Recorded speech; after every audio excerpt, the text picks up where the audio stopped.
അനുഗ്രഹിക്കപ്പെട്ട നല്ല സമയത്തിനായി ഞാൻ ദൈവത്തെ സ്തുതിക്കുന്നു, സ്തോത്രം ചെയ്യുന്നു. ദൈവവചനം ശ്രവിച്ചുകൊണ്ടിരിക്കുന്ന എല്ലാ ദൈവമക്കൾക്കും വീണ്ടും വരാമെന്ന് അരുളി ചെയ്തവനായ കർത്താവായ യേശു ക്രിസ്തുവിൻ്റെ തന്നെ നാമത്തിൽ ഞാൻ എൻ്റെ സ്നേഹവന്ദനം അറിയിക്കുന്നു. ഇന്നത്തെ അല്പസമയത്തെ ചിന്തയ്ക്കായി യോഹന്നാൻ എഴുതിയ സുവിശേഷം 1-ാം അധ്യായം 5ഉം 9ഉം വാക്യങ്ങൾ നമുക്ക് വായിക്കാം. വെളിച്ചം ഇരുളിൽ പ്രകാശിക്കുന്നു, ഇരുളോ അതിനെ പിടിച്ചടക്കിയില്ല. ഏത് മനുഷ്യനെയും പ്രകാശിപ്പിക്കുന്ന സത്യ വെളിച്ചം ലോകത്തിലേക്ക് വന്നുകൊണ്ടിരുന്നു. അനുഗ്രഹിക്കപ്പെട്ട വേദവാക്യങ്ങളാണ് നാം കേട്ടത്. യേശുവിൻ്റെ ശിഷ്യനായ യോഹന്നാൻ സുവിശേഷം എഴുതുവാൻ തുടങ്ങിയത് ബൈബിളിൻ്റെ തന്നെ ആദ്യ വാക്യത്തിലെ ആദ്യ വാക്ക് ഉപയോഗിച്ചുകൊണ്ടാണ്. ആദിയിൽ വചനം ഉണ്ടായിരുന്നു.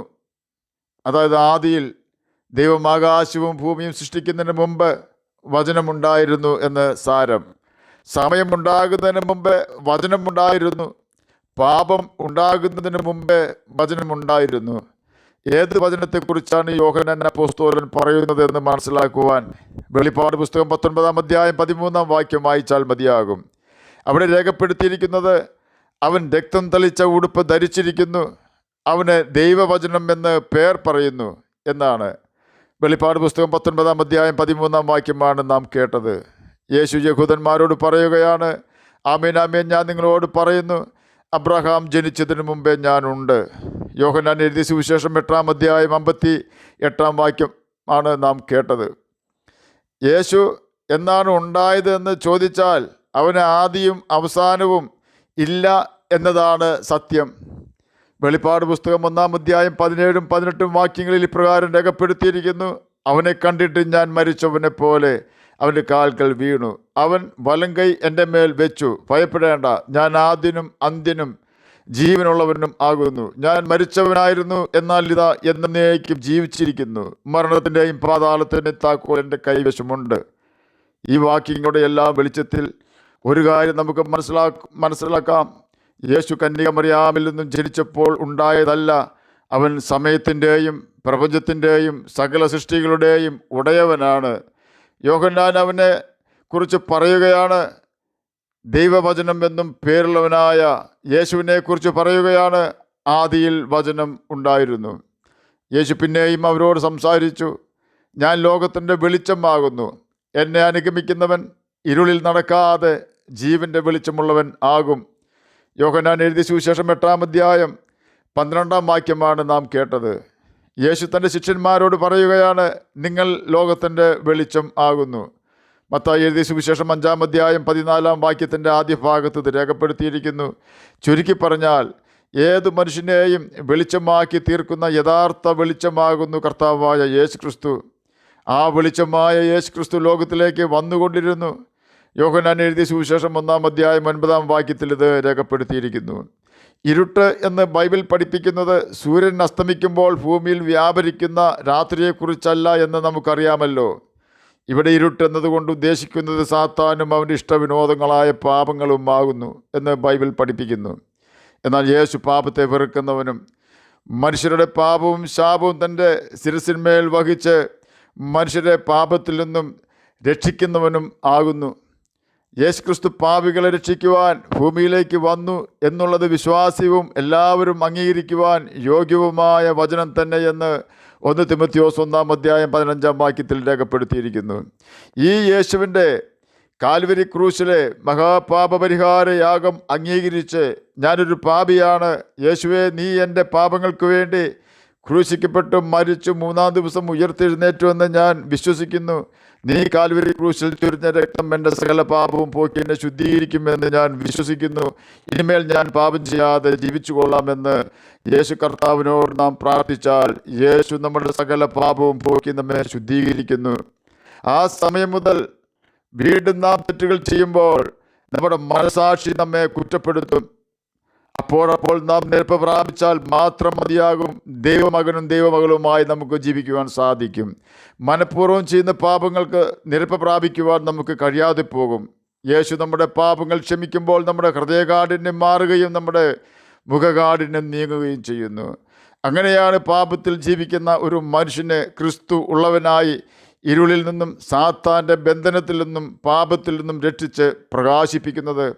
എത്ര വലിയ കഠിന പാപിയെയും അവരുടെ പാപത്തിൽ നിന്നും രക്ഷിക്കുവാൻ കർത്താവായ യേശു ക്രിസ്തുവിന് കഴിയും. അപ്രകാരം പാപത്തിൽ നിന്നും രക്ഷിക്കുവാൻ യേശുവിന് കഴിയുന്നതിന് കാരണം യേശു ക്രിസ്തുവിൽ പാപമില്ല എന്നതാണ്. യേശുവിനെ കുറിച്ച് പീലാത്തോസ് പറഞ്ഞത്, ഈ നീതിമാന്റെ രക്തത്തിൽ എനിക്ക് പങ്കില്ല എന്നാണ്. യേശുവിന് ഒറ്റിക്കൊടുത്ത യൂദാ ഇസ്കര്യോത്താ പറഞ്ഞത്, ഞാൻ കുറ്റമില്ലാത്തവനെ കാണിച്ചു കൊടുത്തു എന്നാണ്. പിശാചു പറഞ്ഞത്, നീ ദൈവത്തിൻ്റെ പരിശുദ്ധൻ തന്നെ എന്നാണ്. അപ്പോസ്തലനായ പൗലോസ് യേശുവിനെ കുറിച്ച് പറഞ്ഞത്, യേശു നിർമ്മലനാണ്, നിഷ്കളങ്കനാണ്, നിർദോഷനാണ്, പാപത്തോട് വേർപെട്ടവനാണ്, സ്വർഗത്തേക്കാൾ ഉന്നതനായി തീർന്നവനാണ് എന്നാണ്. എന്നെ കേൾക്കുന്ന പ്രിയ ദൈവമകനെ, വിശ്വസിക്കുവാൻ കൊള്ളാകുന്നവനും വാക്കുമാറാത്തവനും മരണത്തിൻ്റെയും പാതാളത്തിൻ്റെയും താക്കോൽ കൈവശമുള്ളവനും മരിച്ചവരെ മടങ്ങി വരുവിൻ എന്ന് കൽപ്പിക്കുമ്പോൾ മടക്കി വരുത്തുന്നവനും മരിച്ച് നാറ്റം വെച്ച ലാസറിനെയും മറ്റു ചിലരെയും മരണത്തിൽ നിന്നും മടക്കി വരുത്തിയവനുമാകുന്നു. ഈ യോഗ്യതകളെല്ലാമുള്ള ഏതെങ്കിലും വ്യക്തികളോ ശക്തികളോ പ്രപഞ്ചത്തിൽ ഉണ്ടോ? യേശുവല്ലാതെ ഒരാളെ കാണിച്ചു തരുവാൻ ആർക്കും കഴിയുകയില്ല. ഈ യോഗ്യതകളുള്ള ഒരു ആൾ കർത്താവായ യേശു ക്രിസ്തു അല്ലാതെ മറ്റു ഒരു ആളുമില്ല. ആകയാൽ മറ്റൊരുത്തിനും ആത്മാവിൻ്റെ രക്ഷയ്ക്കായി ഒരു മാർഗവും ഇല്ല.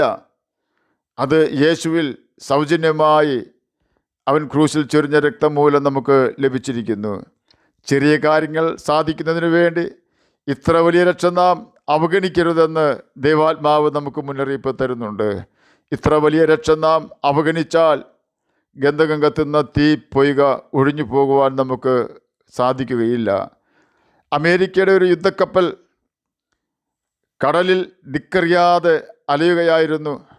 ആ സമയത്തിന് ശേഷം അല്പസമയത്തിന് ശേഷം ഒരു നാവികൻ കടലിൽ കുറച്ച് അകലെയായി ഒരു പ്രകാശം കണ്ടു. അവൻ തൻ്റെ മേലധികാരിയോട് അതേക്കുറിച്ച് അറിയിച്ചു. മേധാവി ഉടനെ തന്നെ ആ വഴിക്ക് നീങ്ങുവാൻ ഉത്തരവിട്ടു. എന്നാൽ ഒരു കൂട്ടിയിടി ഉണ്ടാകുവാൻ സാധ്യത ഉണ്ടെന്ന് കപ്പിത്താൻ അദ്ദേഹത്തെ അറിയിച്ചു. മേധാവി ഉടൻ തന്നെ തൻ്റെ കപ്പലിൽ നിന്നും എതിർദിശയിലുള്ള കപ്പൽ വഴി മാറണമെന്നുള്ള സന്ദേശം അറിയിച്ചു. എന്നാൽ മറുപടി പ്രകാരമായിരുന്നു, നിങ്ങൾ 10 ഡിഗ്രി തെക്കോട്ട് മാറുക. ചൂടുപിടിച്ച വാദപ്രതിവാദത്തിനൊടുവിൽ മേധാവി പ്രകാരം പറഞ്ഞു, നിങ്ങൾ വഴിമാറുക, ഞങ്ങളുടേത് യുദ്ധക്കപ്പലാണ്. എന്നാൽ മറുവശത്തു നിന്നുമുള്ള മറുപടി വളരെ ശാന്ത സ്വരത്തിൽ ഉള്ളതായിരുന്നു, നിങ്ങൾ വഴിമാറുക, ഇതൊരു ദീപസ്തംഭമാണ്. ദൈവവചനം ഒരു വ്യക്തിയെ ശരിയായ ദിശയിലേക്ക് നയിക്കുന്ന ഒരു ദീപസ്തംഭമാണ്. നമുക്കതിനെ വെല്ലുവിളിക്കുവാനോ അനുസരിക്കാതിരിക്കുവാനോ കഴിയുകയില്ല.